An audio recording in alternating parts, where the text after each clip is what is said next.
Welcome to the Foster Friendly Podcast, where we come together to make a difference in the lives of children in foster care and the families who care for them. Foster Friendly communities are part of a nationwide movement by America's Kids Belong that helps people from all walks of life take action and help kids and families thrive.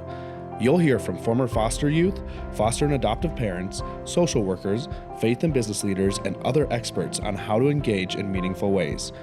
Our hosts Brian, Travis, and Courtney explore inspiring stories of everyday people making a difference in foster care where they live and work. Welcome to another episode of the Foster Friendly Podcast. My name is Courtney Williams, a host, along with a co-host, Travis Vangsnes. And today we have with us Elizabeth, or Liz Sutherland. She is a former foster youth, so we love to have former foster youth on our podcast. We love to hear your voices. Other than that, she's also an author. She's authored No Ordinary Liz, a memoir about her foster care journey, and The Extraordinary Story of No Ordinary Liz, which I've got right here. Great little children's book inspired by her story as well. She's also a speaker and an advocate and empowers others to embrace resilience, hope, and belonging through their unique life experiences. So welcome to the podcast, Liz. Thank you. Thank you for having me. Yeah. So we were just chatting before we started recording that you live close to Tampa, Florida. What do you like to do there? What are some things you do for fun?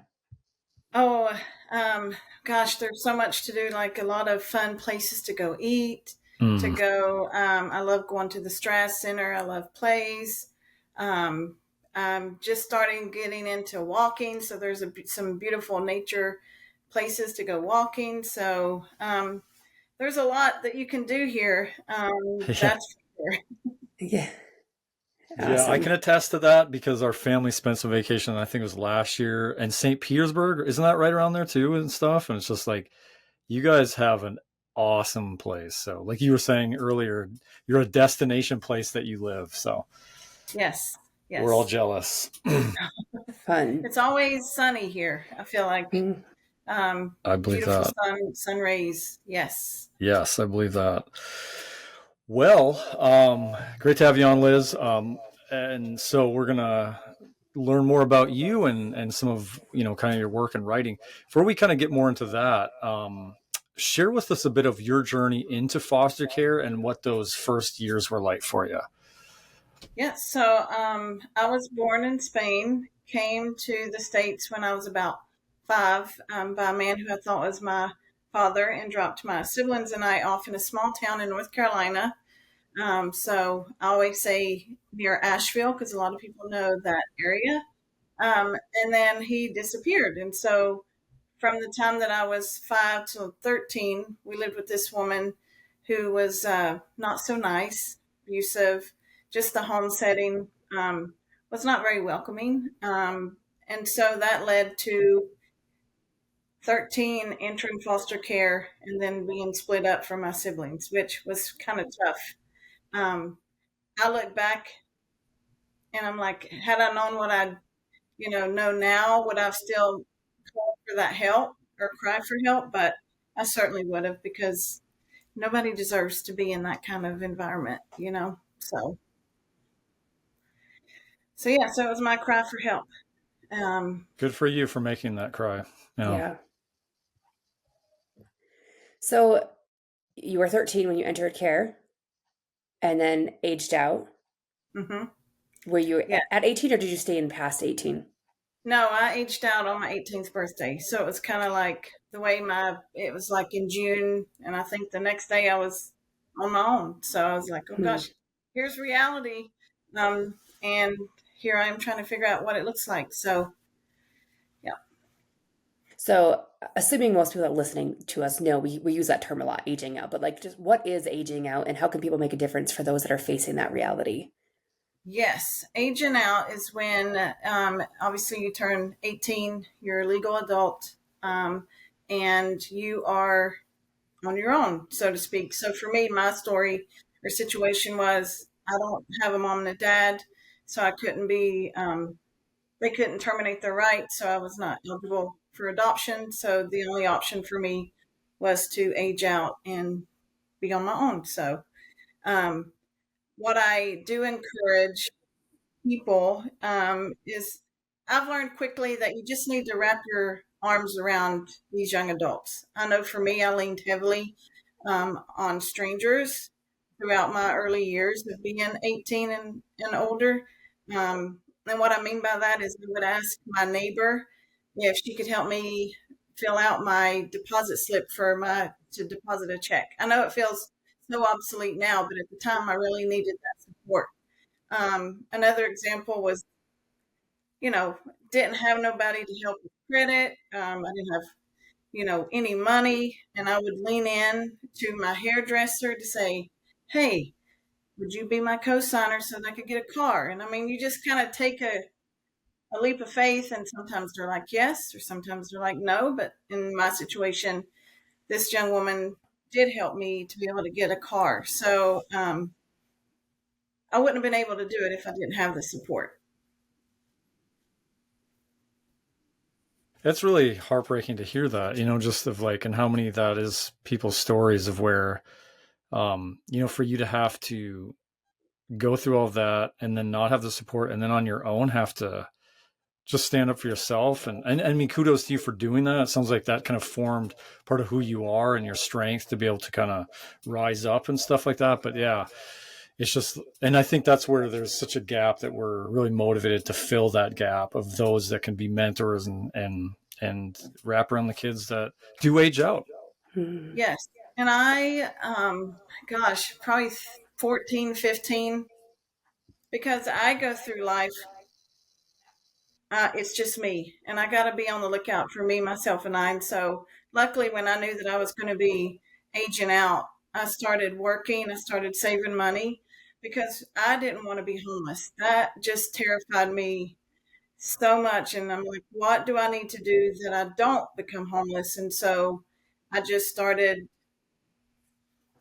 working hard, saving money so that I would be able to have an apartment when I did turn 18. So I was going to ask you, with that said, so you set up sort of what you faced and what kids do face as they enter that sort of loss of support and connection and are unleashed in the real world, and all its scariness. And it sounds like some of your motivation was just survival of just, I don't want to face these outcomes. What other things sort of kind of did you have to lean into internally for yourself to do that? Was there a strength you didn't know you had? I mean, was it motivated, a lot of it by fear of what's going to happen, or where did you kind of have to find your, I guess, strength? Like my footing, strength. Yeah. Footing's a great word. Yeah. So I guess there's a couple of things. So I still believe faith. I had to hold on to something, because not knowing anyone, trying to figure out how to navigate was pretty scary in itself. But I also was just trying to think, what is one thing that society could not take from me? Because I was so used to like seeing my name on a case file, just another number. Like I just felt like nobody was there to support me. And so I leaned in heavily around education, because I was like, if I stick to education, it's going to help me in the long run. And so, yes, I graduated high school. Then I went to a local community college. And then when I discovered what a 4-year university was, I looked at it differently than most. So I looked at it as, oh my gosh, I have a roof over my head. I have food, for at least 4 years. I mean, that was my logic. And so I just kind of leaned into, I am my own person. I get to make my own choices. Before 18, the choice is normally not yours. And so you don't have a lot of control what happens. But then after you're an adult, you're like, okay, is this the life that I want? And you just kind of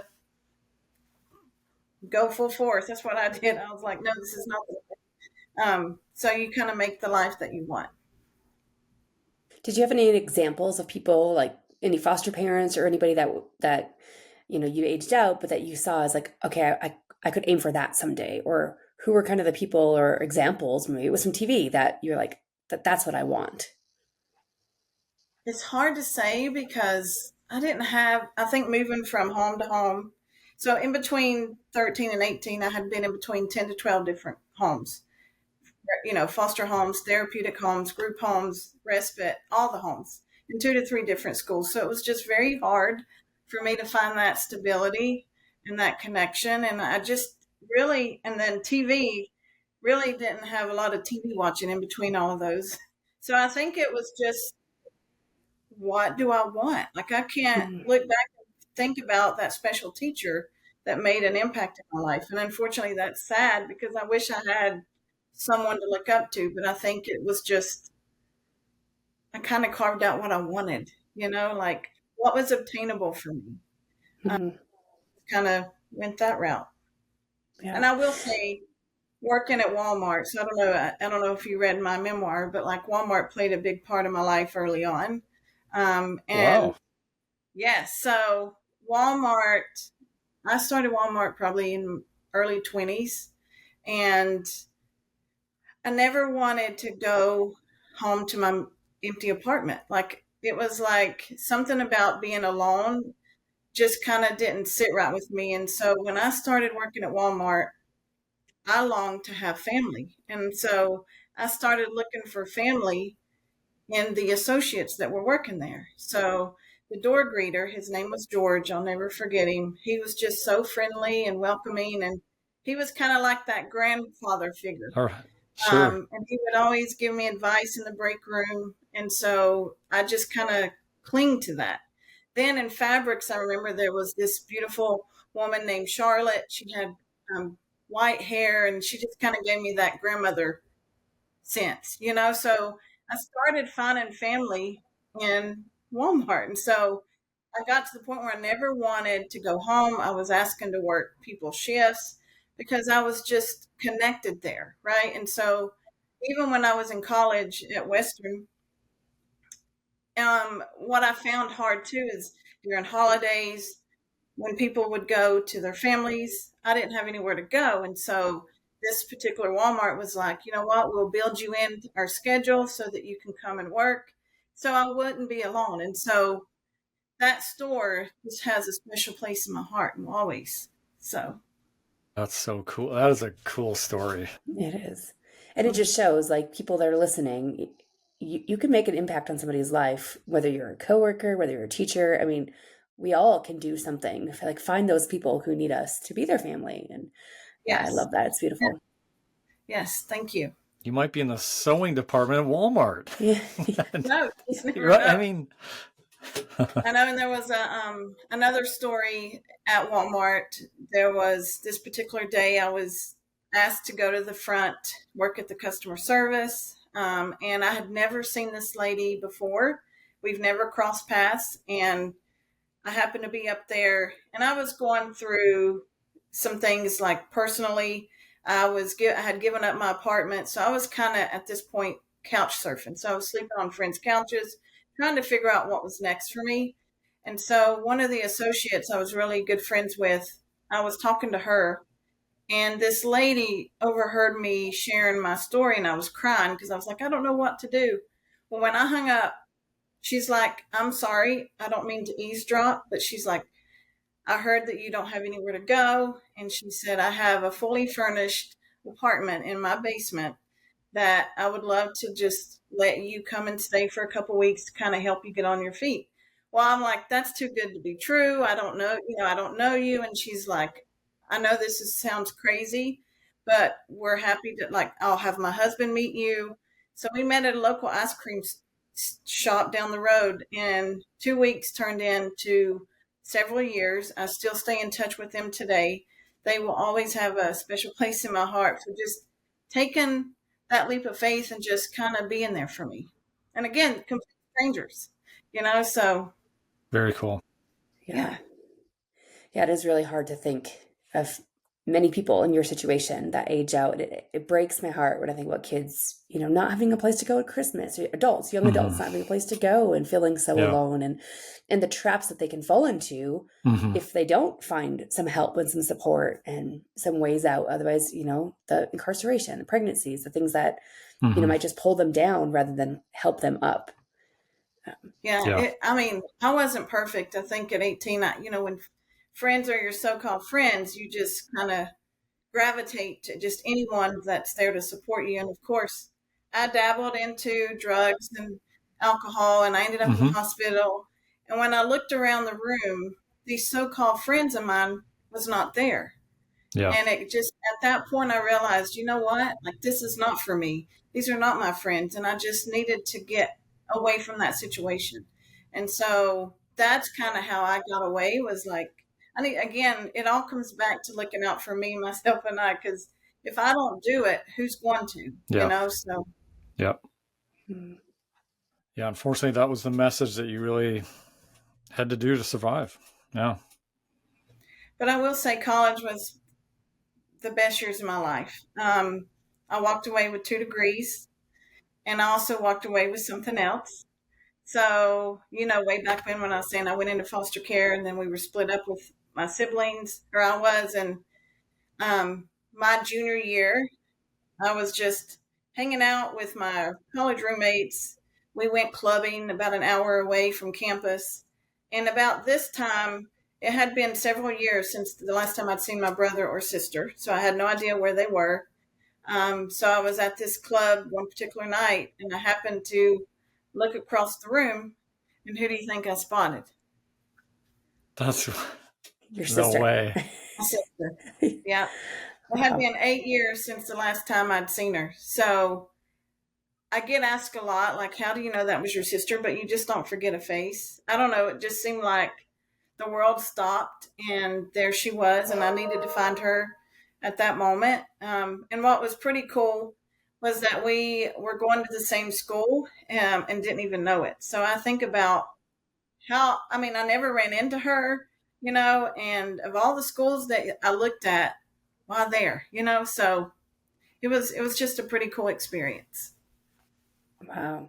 What's life like for the two of you today? So we are super close. So that's why I am in Florida, because when I found her, I was like, I don't want to lose you again. So I ended up following her, because I was in North Carolina and she moved. And so I'm like, I'm following you. So the relationship is amazing today. I wouldn't be where I'm at without her. So we lean on each other for support. That's for sure. And then I always like to share the story about my brother. After college, I ended up getting accepted to this internship in Washington, D.C. And as foster youth, I always thought, man, this was not obtainable for us, right? Like we wouldn't get these kind of opportunities. And so I was tapped with this organization in Virginia that helped foster kids with these opportunities. So I took liberty to participate. I filled out this essay, and lo and behold, I got this amazing internship working with Siemens Corporation in Washington, and it was so awesome. It was 6 weeks. It helped me with like business. I didn't have dress clothes, like professional clothing. So I had to have people help me with that. But a week before I was supposed to end my internship, I was invited to the Kennedy Center. And it was just an extravagant event. I remember it was a big event for senators and congressmen. And there was a lot of media, and I was invited. And the conversations that were happening was, if you could change one thing in your state, what would it be? And so a lot of people were talking about state Medicaid, state taxes, Medicaid, Medicare. And I don't know, for whatever reason, they call my name. And so I was like, what am I going to say in front of all these people? So I walk up, and all I could think about was my brother. And so it had been 13 years since the last time I'd seen him. And so I just said, if I could change one thing in foster care, is to keep siblings together when they enter foster care, because I'm still looking for my brother, who I hadn't seen in 13 years. So try to do that without crying. Yeah, right. I think they were not expecting it. And so there was a big national reporter that came up to me and was like, oh my goodness, I need to know more about your story. And so I kind of shared what I knew then. And so by the time I got home a week later, the local reporter for the Asheville Citizen Times was at my front door. And I ended up sharing my story. it covered the whole front page and the whole middle page of this newspaper, and it went global. And within 2 weeks, I get a phone call, and it's the Florida locator, and they're like, "We found your brother. He's in New York." And so my sister and I, we were on a plane the next day. And when we got to JFK, we were met with New York Times. It was pretty incredible. And we went up the escalators, and there he was, like seeing him 13 years later, and just like, he's all grown up. And, like all these things that happen, like, okay, I see you, like, I don't know how else you can explain it, like, right. Yeah. It was just incredible. Gosh. Well, just talking to you in this conversation, I mean, I feel like I'm listening to a story, reading a story, which is a great segue into what you've went on to do. And it seems like in the turning point in our story in this conversation is all of these last moments sound very redemptive.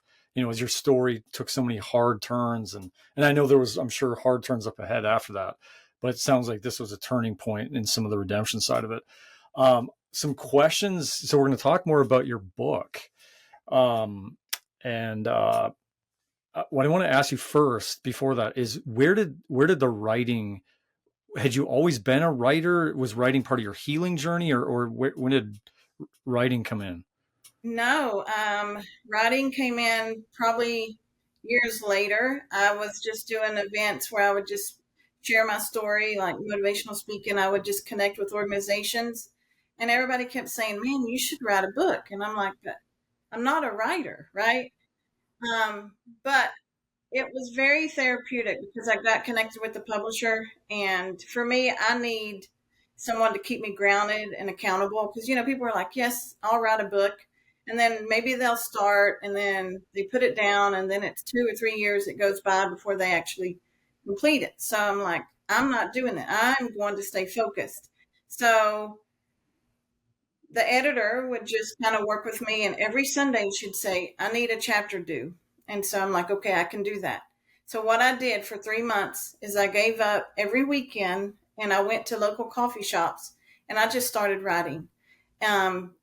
And it was very therapeutic for me, because you're having to put yourself out there, but it's also very rewarding because I can process all these different emotions and feelings. And it just was just compassion for me deep down. And so I didn't have any writing skills, but what's crazy is when you start writing, words just start pouring out in your emotions and feelings. And before you know it, you have this beautiful manuscript, and it's like, oh my gosh, this is my story. And so it was just really cool to also experience writing a book and then working on all the different aspects of it, right? Like the book cover, what's the title going to be, all the things. And so I loved it. It was just a big accomplishment for me. That is a huge accomplishment. Mm-hmm. For sure. So your first book was No Ordinary Liz, right? And that's your memoir. Tell us just a little bit about like speaking after that, I'm assuming, like what journey has that taken you on, and what's come of you writing that memoir? Yes. So writing No Ordinary Liz is just trying to journal my life story. But it's also not just a life story. I wrote it to help society, like how to navigate these kids, and also make it more educational, because I think you'll find in the book ways to support. So maybe you don't want to be a foster parent or you don't want to adopt, but there's other ways to get involved.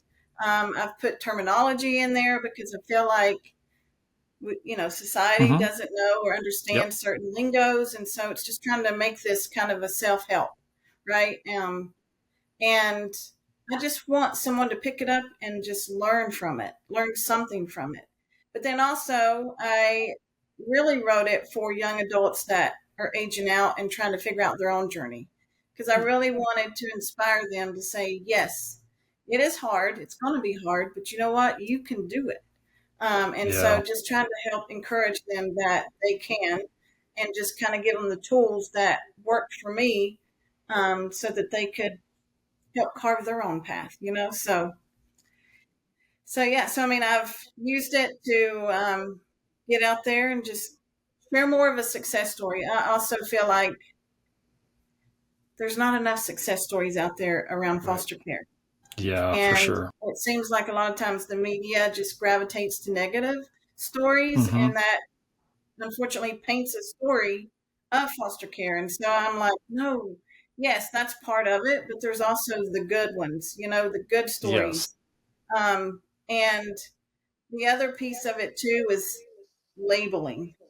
I always labeled as a foster kid, and I just, Hmm. labels stick with you Yep. for a long time. And so I just want people that are former foster youth or youth in care to own it. Like it's not who they are.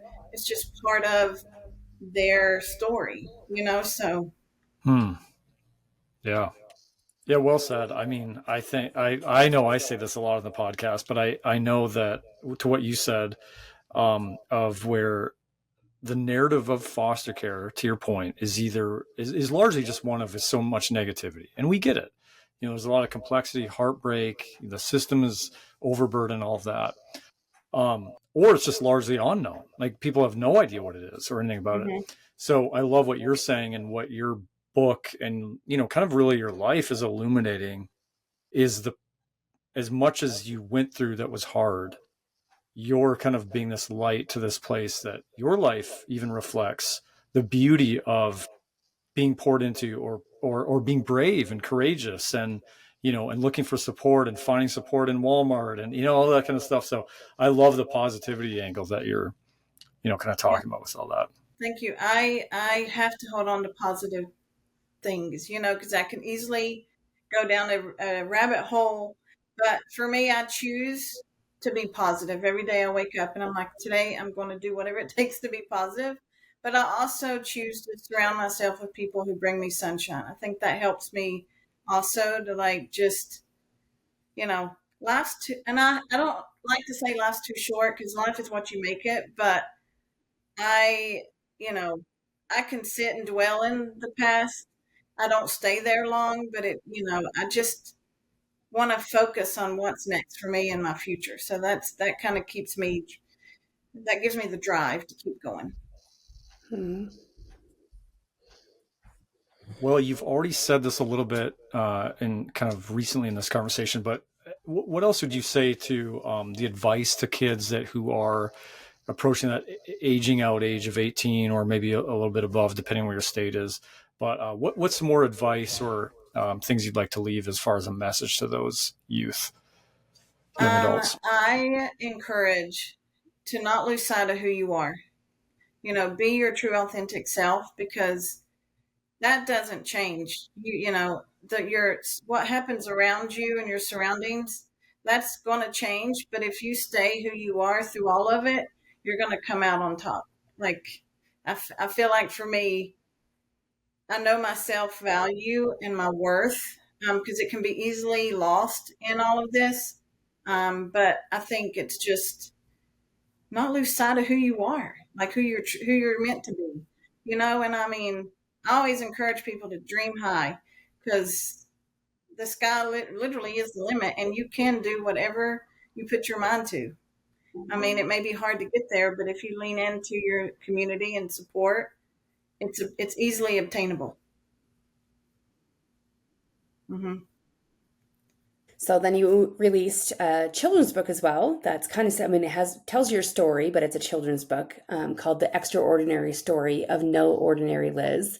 I have the book. I really, really, really enjoyed the book because it shares your feelings. I think it shares feelings really well to be able to read it to even a foster youth or foster kiddo who's in my care, to be able to sit down and it describes like what is foster care and then the feelings that they might have going through that. Um, you give us, like in your terms, what's a synopsis of the book and really what are your hopes that come from this book as well? Yes. So I wrote the children's book late last year, and it came about because I think I had just seen so many school shootings at the time, and I was just like, what is going on? And when I was looking back and noticing that what was happening in their home life, I noticed that they're coming from broken families, or there's just a lot of disconnect. So for me, I'm like, what can I do? I feel like I need to do more. And so that's where the birth of the extraordinary story of No Ordinary Liz comes in, because again, foster care, a lot of people don't know about foster care. I mean, there's kids that are in your classrooms that are a foster kid, and it's like, how do we just treat people with kindness? And so I wrote this just to kind of tell the story of my journey. Like, this was what it was like. And this is just one of thousands of stories, but this was my story. And I really want people to take away that it's kindness is free, right? All it takes is to be kind to somebody, just have a little compassion. And for me, it was also to have the courage to be able to stand up and to do it, to share my story. And little Liz is what I call her. She never lost sight of who she was throughout this, and I wanted to also paint the story of what it's like to go into foster care. I mean, I had my little trash bag, like a lot of my stuff belonged in a trash bag. And so that was my journey, was, from home to home. This was my identity. And so I was trying to embrace it and own it, and just kind of share, we all have stories. We all have battles we're fighting, and you just never know who you're sitting next to or standing next to in a grocery store, So it's just, again, just being kind, exercise kindness, because I wouldn't be where I'm at today, obviously, without kind people in my life. Oh, very true. I love how the story shares the journey of the friends at school and being afraid for them to find out that she's in foster care, and just kind of that journey too, because I think that's a very common thing that these youth and kids experiences. It's something they're experiencing, but they don't want people to know, or they're afraid that if people know, they won't have friends, or how they'll perceive them. So yeah, I just feel like it touched on a lot of the realities of these kids and these youth. Yes. Relationships. I totally forgot about relationships, because I feel like relationships is my superpower. And I feel like foster care is part of that, because you just have to lean in on people, all types of people. And so, relationships. And then the other piece that I am working on with this story of No Ordinary, or the extraordinary story, is I'm working on a little doll that will be a part of the story as well. So it's going to be a little plush doll that'll kind of be like an emotional support for kids. So I can't wait for that to come out. Yeah. That's very cool. Yes. Well, as we look to close this out, we always like to ask our guests to finish this sentence. So Liz, what do you say kids in foster care really need is? Unconditional love. Unconditional love, stability, structure. Just love on them. We all need to love on one another. Yeah. And the unconditional is such a beautiful word, because when we think, kids come into our homes, kids enter care who just need people to love them no matter what, and no matter what their past was, and no matter the behaviors they're displaying because of what they've gone through. And it's easy and for foster parents to be like, oh, well, this is hard, and move to another home, and that's not what these kids need. No, and it's, what, I encourage foster parents, if they're listening, to just meet them where they're at. Because everybody's in all different stages of their life, but I feel like if you just meet them where they're at, you're going to be able to work with them, right? And to start building that trust and that relationship. So, and then of course, all that comes with the unconditional love, and Yeah, I think that sometimes we can be too wordy on advice and different things, or have it, be flowery and stuff like that. I love how you just said, you explained it more, but it was unconditional love were your words, and you kind of stopped, pause, like that's it. That is it. And that really explains and kind of illuminates the path forward, is that, loving these kids and in a way that, I love what you just said, of meets them where they're at. That is unconditional, and has grace and compassion for them in what they're facing, and hopefully continues to grow in patience, in that journey together. So Yeah. So, man, it's been super fun having you on. Really, I really have been inspired just listening to you share your story and the way that you've, taken some of the ashes and made beauty out of that, and then are continuing to point people to beauty and maybe God's work in the redemption of lives that have had hard things happen. So I always say I turned a beautiful mess into a beautiful message. that's a good line there. That's good. Yeah. And I do encourage you, if you're a foster parent listening, I do encourage you to get that children's book, both your books, but the children's book, I think, like I said, I own a lot of books. I was a previous elementary school teacher, principal. I love children's books. And I have a big stash of foster care ones. And I have a stash of the ones that I don't read to the kids and a stash that I would. And this is definitely one that I would say, yes, this would be a positive one, an encouraging one for the kids to not feel that their feelings are okay, and to be able to talk about those feelings and to walk through those things together. So highly would recommend it to foster parents and teachers too, to read to their classroom, so they would understand and be able to, their classmates, like you were talking about, to understand some of the kids that might be in their class or who might have been in their class in the past or might be on a sports team with them, and to have that compassion. So exactly. Oh, thank you for saying that. Yeah. So we'll have the links, like Courtney just said, to those books. We also have, if you look at previous episodes, we had Kate Angelo on, who was also in foster care and is a prolific fictional author. And, like Courtney opened the podcast up, we love to feature voices of former foster youth alumni and really, hearing from the front lines of your experiences, and like you did today. And that's really, really powerful. Go to America's Kids Belong, the website. You can find all the ways to engage, be the support. Maybe it's your faith community. Maybe it's a business getting engaged. Maybe you're kicking the tires of thinking about what it would look like to foster. We've got FosterCon webinars, just such an array of information and resources to just kind of help get you pointed in the right direction. So thanks for joining us today, Liz. Enjoyed this conversation. Thank you for having me. We hope you enjoyed today's episode. If so, will you help us reach more people by subscribing, sharing the podcast with a friend, and leaving a 5-star review? If you've been inspired by what you've heard today and want to learn more of how you can make a difference for kids in foster care and the foster families where you live, visit americaskidsbelong.org. We depend on individual donors to fund our work. We'd be grateful if you would consider joining us as a monthly donor. Visit americaskidsbelong.org to make your tax-deductible donation. Thank you. Together, we can ensure a family for every child in foster care and a foster-friendly community to ensure every foster family feels loved and supported.